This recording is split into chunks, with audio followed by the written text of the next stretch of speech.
Hello दोस्तों RBNL ने अपने क्वार्टर 3 के रिजल्ट डिस्क्लोज कर दिए हैं। उससे पहले बता दूं कि कंपनी की तरफ से एक डिविडेंड देने की घोषणा हुई है ₹1 पर शेयर के हिसाब से, और जो रिकॉर्ड डेट है वो है 11 फरवरी 2026। चलो देखते हैं सबसे पहले ऑपरेशन के थ्रू रेवेन्यू क्या निकल कर आता है, जो कि पिछले क्वार्टर में था 5,122 करोड़, पिछले साल था 4,567 करोड़, अब हुआ है 4,684 crore. Year on year basis पर देखा जाए तो उसमें लगभग 20% की तेजी है, तो क्वार्टर वाइज देखा जाए तो उसमें 9% की गिरावट है। तो वैसे तो इसे रेलवे सेक्टर से है, इसे ईयर ऑन ईयर बेसिस पर देखना ही ठीक रहेगा। तो जो मार्केट का अनुमान था रेवेन्यू को लेकर वो था 4,950 करोड़, तो मार्केट के एस्टिमेट से तो काफ़ी कम रेवेन्यू देखने को मिल रहा है। फिर देख लेते हैं खर्चे, जो कि पिछले क्वार्टर में था 5,015 करोड़, पिछले साल था 4,480 करोड़, अब हुआ है 4,577 करोड़।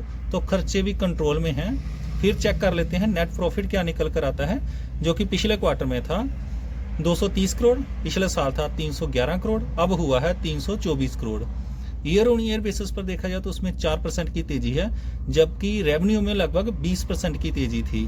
तो इसके पीछे का रीजनल है थोड़े से टैक्स एक्सपेशनल खर्चे वगैरह, उसकी वजह से प्रॉफिट में इफेक्ट देखने को मिल रहा है। तो क्वार्टर वाइज देखा जाए तो 230 करोड़ से बढ़कर 324 करोड़ हुआ है। तो बेसिकली इसे हम ईयर ऑन ईयर बेसिस पर ही देखना ठीक रहेगा।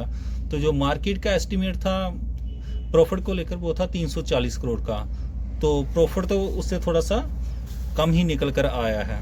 तो ओवरऑल देखा जाए तो रिजल्ट कुछ खास देखने को नहीं मिल रहे। फाइनली चेक कर लेते हैं ईपीएस, जो कि पिछले क्वार्टर में था 1.10, पिछले साल था 1.49, अब हुआ है 1.55। आई होप आपको वीडियो इन्फॉर्मेटिव लगी है, तो इस चैनल को लाइक